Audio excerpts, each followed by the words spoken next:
आज राज्यातील सर्व लाडक्या बहिणींना 1500 रुपये आले. हो, वाट बघत होते ना तुम्ही सर्वजण. आज पैसे देईल, उद्या पैसे देईल, परंतु पैसे काही खात्यामध्ये येत नव्हते, त्यामुळे तुम्ही आतुरतेने वाट बघत होते.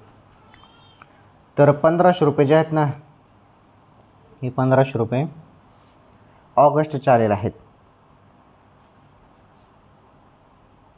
सप्टेंबरचे कधी येतील हा सवाल आहे तुमचा. सप्टेंबर महिन्याचा हप्ता पण जमा होईल.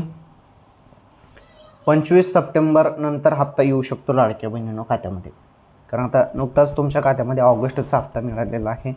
त्यानंतर काही लगेच सप्टेंबरचा हप्ता मिळणार नाही. 25 सप्टेंबर नंतर हप्ता येऊ शकतो. ओके, वाट बघा थोडी, पैसे येऊन जातील, काही टेन्शन घेऊ नका.